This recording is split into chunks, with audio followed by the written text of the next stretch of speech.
Hello hello everyone. आज हम लोग नया केमिस्ट्री का एक नया पार्ट स्टार्ट कर रहे हैं, ऑर्गेनिक केमिस्ट्री, जिसमें हम लोग आज पढ़ेंगे जीओसी। ठीक है ना, सब कोई ध्यान से देखिएगा, जीओसी पढ़ना है। यानी जीओसी का फुल फॉर्म होता है जनरल ऑर्गेनिक केमिस्ट्री। ठीक, तो जनरल ऑर्गेनिक केमिस्ट्री क्या है, इसमें हम लोग देखते हैं। सबसे पहले हम लोग बात करेंगे ऑर्गेनिक रिएक्शन के बारे में। किसके बारे में बात करेंगे? ऑर्गेनिक रिएक्शन के बारे में। तो देखो, कोई भी टाइप का रिएक्शन हो, किसी भी टाइप का रिएक्शन, ध्यान से देखो बच्चों। हाँ बाबू, इधर ध्यान देना। ऑर्गेनिक रिएक्शन क्या होता है? कोई भी रिएक्शन में क्या होता है, जैसे मान लो let us suppose H2 plus O2 gives H2। ये तो एक तरह का केमिकल रिएक्शन है।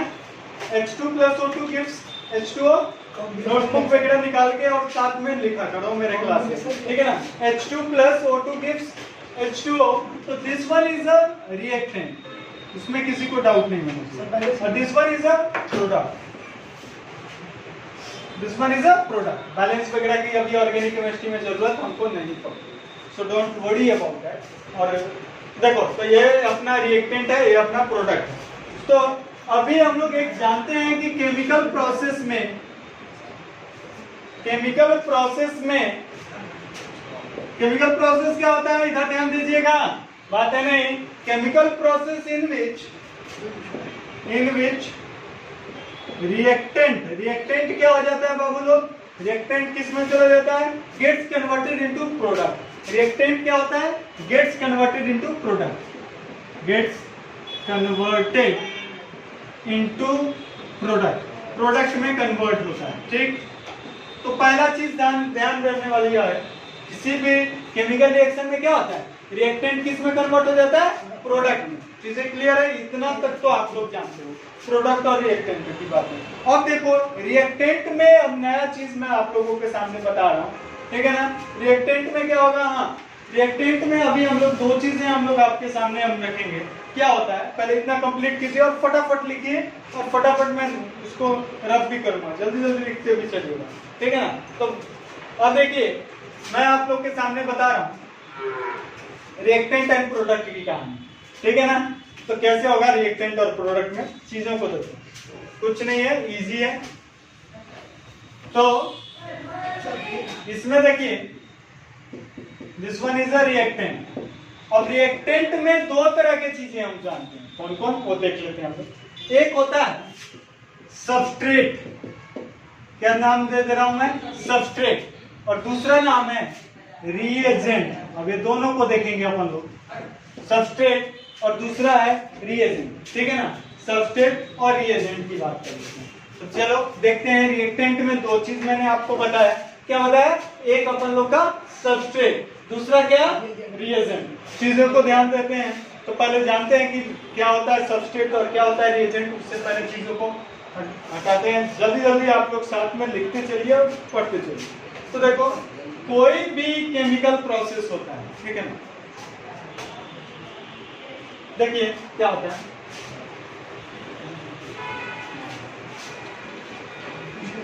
देखिएगा सबस्ट्रेट और रिएजेंट का। तो देखो, केमिकल प्रोसेस, ध्यान से देखो इधर, केमिकल प्रोसेस इन विच क्या होता है?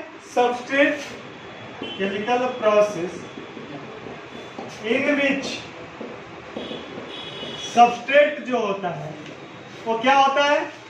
Substrate react with reagent. दो चीज मैंने अभी बताया ना आप लोग को, कौन कौन? एक सबस्ट्रेट और दूसरा रिएजेंट। तो क्या होता है? Chemical process in which substrate क्या करता है? रिएक्ट करता है इसके साथ विथ रिएजेंट। ध्यान से समझिएगा, अगर नहीं समझ में आएगा तो जरूर बोलिएगा, ठीक है ना। Substrate react with reagent and gets converted into product, and gets converted into product. किसमें कन्वर्ट होता है? प्रोडक्ट में, गेट्स कन्वर्टेड इनटू प्रोडक्ट, ठीक है ना। समझिए कहानी, कुछ नहीं है। केमिकल प्रोसेस में सबस्ट्रेट किसमें रिएक्ट करता है? रिएजेंट के साथ। सबस्ट्रेट किसके साथ रिएक्ट करता है? रिएजेंट के साथ। और क्या बनाता है? प्रोडक्ट बनाता है। अब इसको समझते हैं कि सबस्ट्रेट है क्या और रिएजेंट क्या है। इसको अपन लोग सबस्ट्रेट बोलेंगे, इसको अपन लोग रिएजेंट बोलेंगे। क्या कहानी है और कहाँ से ऑर्गेनिक का स्टार्ट होता है चीज़ों को, बहुत सिंपल रखेंगे हम ऑर्गेनिक को। और आपको देखिए जनरली क्या होता है ना, लोग ऑर्गेनिक रिएक्शन को मगअप करते हैं, याद करते हैं, लेकिन हम इस तरह से आपको पढ़ाने की कोशिश कर रहे हैं, आप डेली का रिविजन करते हुए चलिएगा कि ऑर्गेनिक आपके इजी पड़ेगा। क्या है? Chemical process in which substrate reacts with reagent and gets converted into product. Simple. चलिए तो बढ़ते हैं आगे की तरफ, सबस्ट्रेट और रिएजेंट की बातें कर लेते हैं। सबस्ट्रेट और रिएजेंट क्या है? सबस्ट्रेट लिख लीजिए हेडिंग में, हेडिंग में लिखेंगे आप लोग सबस्ट्रेट और एक हेडिंग रहेगा रिएजेंट। तो सबस्ट्रेट और रिएजेंट की बात करें तो ऑर्गेनिक मॉलिक्यूल, जो भी ऑर्गेनिक मॉलिक्यूल है, ऑर्गेनिक मॉलिक्यूल, अब हम लोग ऑर्गेनिक की बात कर रहे हैं तो अपन लोग organic molecule one which, organic molecule one which reagent, ध्यान से देखिएगा, रिएजेंट क्या होता है? रिएजेंट अटैक होता है, रिएजेंट अटैक, समझना, वेट करना और देखना आप लोग। Reagent attacks in the order to form product, in the order to form product, ठीक है ना, ऑर्डर टू फॉर्म प्रोडक्ट, ठीक है ना, is called substrate, is called substrate. अभी वेट करो, 1 मिनट में पूरा क्लियर कर दूंगा सबस्ट्रेट। और जो अटैकिंग स्पीसीज होता है, the attacking species, attacking species को अपन लोग नाम क्या देते हैं? रिएजेंट। अब देखो क्या आता है, attacking species is called reagent. देखो ऑर्गेनिक केमिस्ट्री में बार बार ये वर्ड यूज होगा ऑर्गेनिक रिएक्शन में कि सबस्ट्रेट है, रिएजेंट है। फिर से सुन लो क्या होता है। देखो ऑर्गेनिक मॉलिक्यूल में जो रिएजेंट है, attack in the order to form product is called substrate. Reagent क्या होता है? अटैक करता है। किस पे अटैक करता है? सबस्ट्रेट पे। यानी जो अटैक करता है उसको अपन लोग नाम देते हैं रिएजेंट, और जिस पे अटैक होता है उसको अपन लोग नाम देते हैं सबस्ट्रेट। एग्जांपल से समझते हैं, ठीक है ना, चीजों को देखते हैं बहुत सिंपल तरीके से, चीजों को देखते हैं। तो वर्क चाहता हूं मैं, उसको हटाता हूं मैं। देखो एक रिएक्शन लेके देखता हूं, इजी है, कुछ नहीं है। देखो इधर CH3, आपसे मैं एक क्वेश्चन भी पूछ लेता हूं, ये बताओ ये कौन सा फंक्शन ग्रुप है? याद है कुछ? कौन सा फंक्शन ग्रुप है?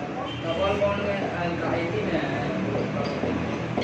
C double bond O is a ketone. याद करो, C डबल बॉन्ड O, इधर R और R रहता था, कीटोन बोलते थे। तो R और R है और C डबल बॉन्ड O है, कीटोन है। NaBH4 CH3 CH2OH, CH3 CH2OH। अब इसकी बात कर लेते हैं।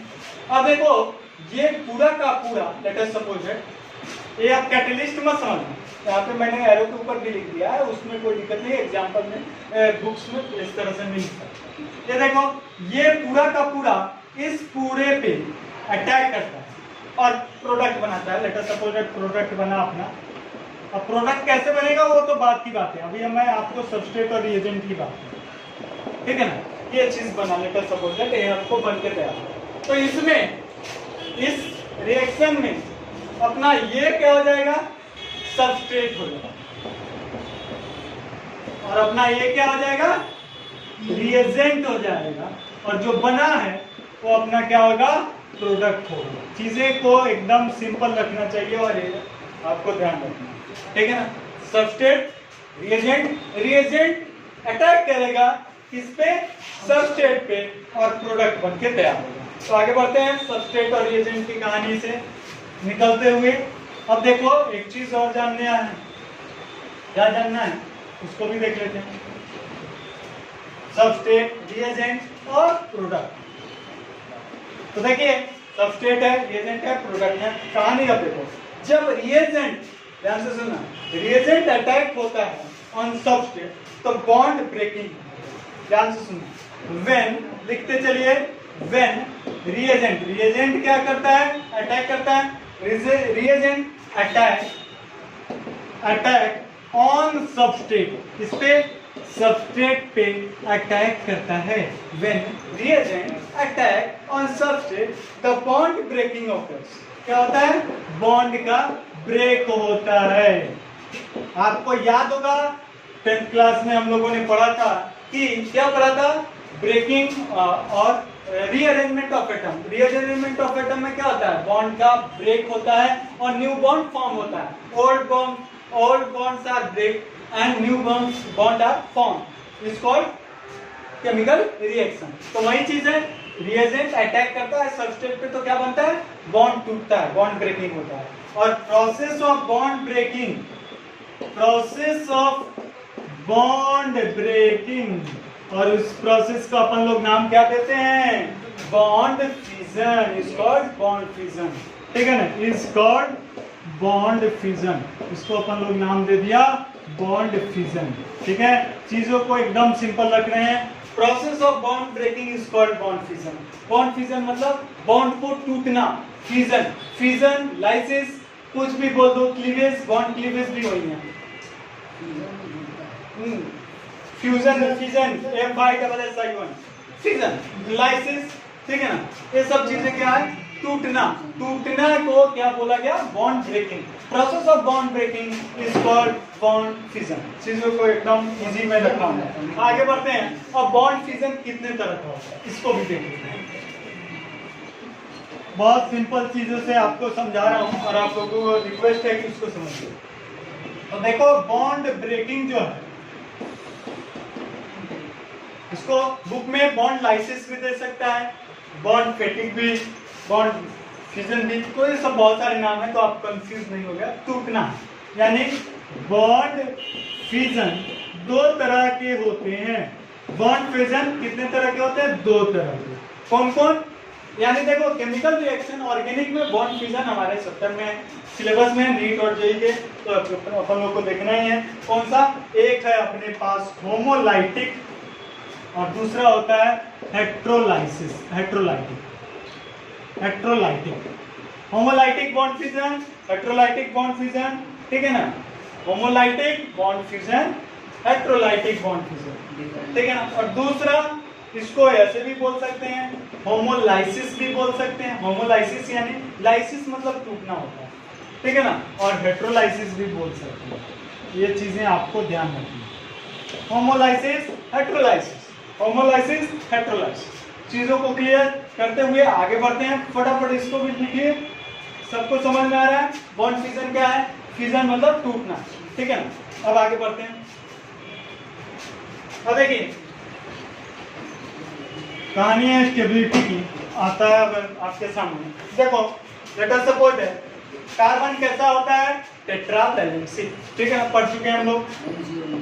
ये अपना ले लो, इधर से सारे एटम लगा हुआ है, अपन लोग को उससे मतलब नहीं है। यहाँ पे देखो, दो इलेक्ट्रॉन है। एक एटम के साथ दो इलेक्ट्रॉन है। कार्बन का एक, इसका दो इलेक्ट्रॉन है। अब इसको तोड़ना, इसको तोड़ सकते हैं तीन तरह से। ठीक, किस तरह से तोड़ेंगे? तो पहले देखते हैं तीन condition. Electronegativity. What is electronegativity? पढ़ा चुके हैं आप लोग को। ये क्या होता है? टेंडेंसी टू शेयर क्या? Axial bonded electron. ठीक है ना? Bonded pair of electronegativity of carbon. अब देखो, मान लो इलेक्ट्रोनेगेटिविटी ऑफ कार्बन, यहाँ पे कोई एटम है, ये लेट अस सपोज कुछ भी हो सकता है, मान लो सल्फर है अभी के लिए। तो electronegativity of carbon is equal to electronegativity of A. दोनों बराबर, दोनों का बराबर हो, दोनों का बराबर हो यानी दोनों सेम है। तो क्या हो जाएगा? जब दोनों का बराबर होगा तो बॉन्ड उस समय टूटेगा, उस समय टूटेगा। तो क्या हो जाएगा? एक ये, एक इसके पास चला जाएगा। यहाँ से बॉन्ड ब्रेक हुआ, एक इलेक्ट्रॉन ये ले लेगा और एक इलेक्ट्रॉन ये ले लेगा, दोनों एक एक इलेक्ट्रॉन ले लेगा। हाँ, तो यहाँ पे क्या हो गया? जो ओरिजिनल कंट्रीब्यूशन था वही रह गया उसके पास। तो इस तरह का जो हुआ उसको अपन लोग क्या बोलेंगे? होमोलाइसिस। होमोलाइसिस में ये पॉइंट आ गया। ठीक है ना? होमोलाइसिस में ये चीज हो गया। क्लियर है ना? ये क्या हो गया? होमोलाइसिस हो गया। ये किस तरह का चीज हो गया? होमोलाइसिस हो गया। जैसा था वैसा ही है। ठीक है ना? और इसमें जो चीज फॉर्म होता है उसका नाम हम लोग क्या बोलते हैं? Free radical. उसको हम लोग क्या बोलते हैं? Free radical. क्योंकि कार्बन के पास क्या है? पेयर में इलेक्ट्रॉन नहीं है। ध्यान दो, कार्बन के पास क्या है? पेयर में इलेक्ट्रॉन नहीं है, एक इलेक्ट्रॉन है तो फ्री रेडिकल इसको होंगे। दूसरा कंडीशन हो सकता है, condition number second, condition number second ये है इलेक्ट्रोनेगेटिविटी ऑफ कार्बन ज्यादा, अगर कार्बन ज्यादा हो गया इस as compare to electronegativity of A से ज्यादा बड़ा हो इलेक्ट्रोनेगेटिविटी। अब कार्बन का देखो, इधर ध्यान दो, अगर कार्बन का ज्यादा इलेक्ट्रोनेगेटिविटी तो क्या करेगा, अपनी तरफ इलेक्ट्रॉन खींच लेगा, अपने तरफ इलेक्ट्रॉन खींच लिया तो क्या हो जाएगा, इसकी तरफ आ जाएगा, दोनों का दोनों इलेक्ट्रॉन इसका इस पे आ जाएगा, ठीक है, और दोनों का दोनों इस पे इलेक्ट्रॉन आ जाएगा तो क्या हो जाएगा, इलेक्ट्रोलाइसिस हो गया। पहली चीज है एकदम सिंपल चीज है, यहाँ पे तो पॉजिटिव होगा, ठीक, एक पे पॉजिटिव, दोनों का दोनों इलेक्ट्रॉन इस पे आ गया, एक पे पॉजिटिव, और ये जो चीज बना इसका नाम हम लोग रखेंगे carbon ion, carbon ion, carbon, ठीक है।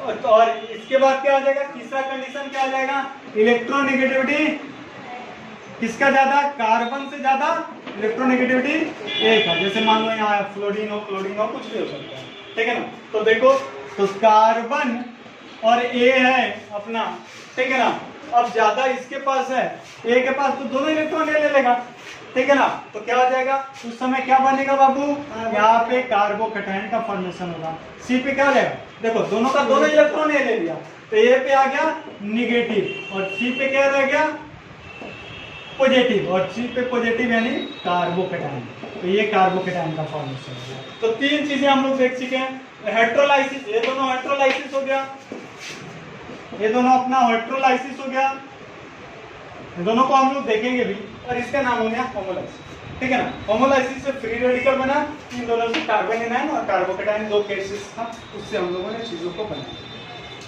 तो अभी तक हम लोगों ने जो बना पढ़ा उसमें हमने क्या पढ़ा, उसको मैं एक सेकंड के लिए बता रहा हूँ क्या पढ़ा हम लोगों ने।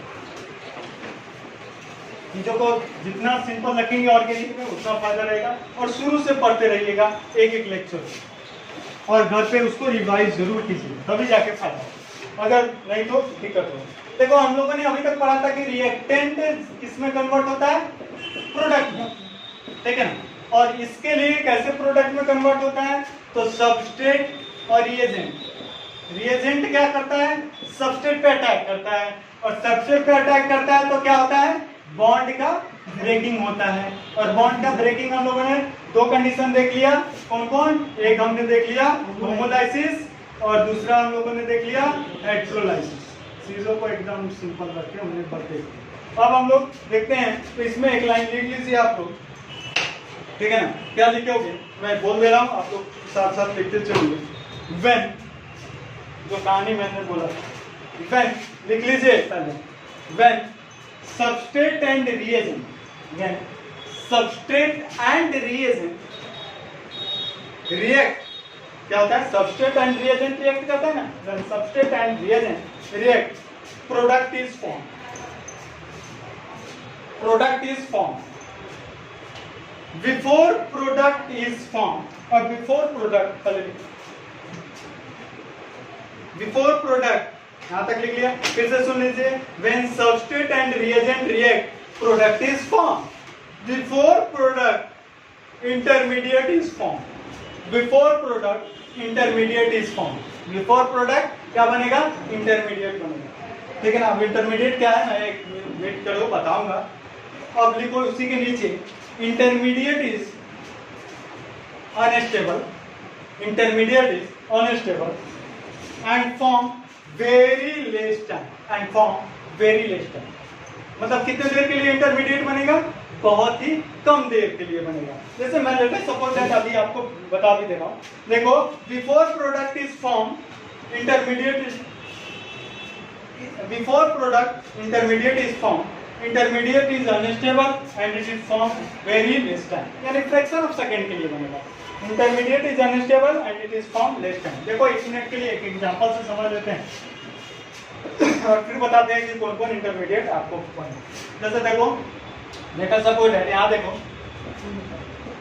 इसमें सब जगह अपना अपना एलिमेंट लगा हुआ है, यहाँ Cl है, ठीक है, Cl है, और देखो यहाँ पे वाटर ले लिया, H2O को कैसे ले लें, H और OH लगा दी, ठीक है ना, इधर ध्यान दोगे तो ज्यादा अच्छा रहेगा। यहाँ पॉजिटिव नेगेटिव, पॉजिटिव नेगेटिव, ठीक, पॉजिटिव नेगेटिव चीजों को समझिए।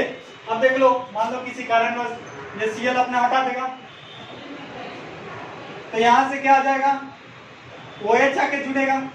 तो जैसे ही Cl हटा, एक टाइम ऐसा होगा, एक कुछ सेकंड के लिए Cl हट रहा है, इधर से OH आ रहा है, लेकिन एक टाइम के लिए, कुछ सेकंड के लिए C पर सिर्फ और सिर्फ प्लस रहेगा। अभी OH नहीं जुड़ा होगा, सिर्फ प्लस रहेगा, वही कार्बोकेटायन बना है। तो कार्बोकेटायन क्या है, इंटरमीडिएट, ठीक है ना, वो अनस्टेबल है, that is unstable compound, unstable compound. उसी तरह से किसी कंडीशन में ये ज्यादा ताकतवर रहेगा तो कार्बन आयन बना होगा, अगर होमोलाइटिक हुआ होगा तो फ्री रेडिकल बना होगा। तो ये सब क्या है, इंटरमीडिएट है। और इंटरमीडिएट क्या होता है, जनरली अनस्टेबल होता है और जल्दी से वो बनाना चाहेगा, जल्दी से बना के क्या बना लेगा, अपना OH वाला कंपाउंड बना लेगा और H और Cl अलग कंपाउंड बना लेगा, ठीक है ना। यही ना काम होगा, वो कैसे होगा वो हम लोग बाद में देखेंगे, बट अब ये समझाने के लिए। तो एक कुछ सेकंड के लिए एक कार्बोकेटायन कुछ सेकंड के लिए बना था, या कुछ फ्रैक्शन ऑफ सेकंड के लिए, वही क्या है, इंटरमीडिएट है। तो इंटरमीडिएट जो होता है, अपन लोग को पढ़ना कौन कौन इंटरमीडिएट है अपने जेईई और नीट के सिलेबस में, ठीक है ना। इंटरमीडिएट कौन कौन इंटरमीडिएट पढ़ना है, देख लो।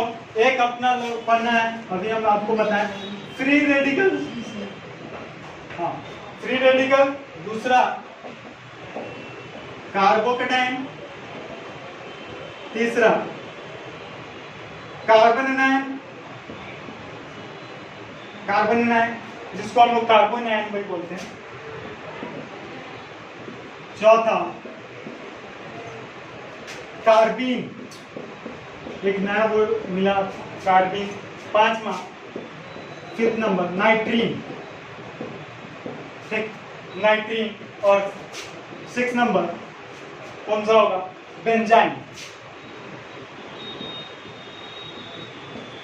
तो देखो 97% रिएक्शंस में आपको यही मिलेगा हमारे ऑर्गेनिक में। मैक्सिमम केसेस में ही मिलेगा, कुछ परसेंटेज में ये मिल जाएगा, बट मैक्सिमम केसेस में ही मिलेगा। तो ये था इंटरमीडिएट की कहानी। आगे हम लोग पढ़ेंगे होमोलाइसिस, हेटेरोलाइसिस किस तरह से काम करता है। तब तक के लिए थैंक यू।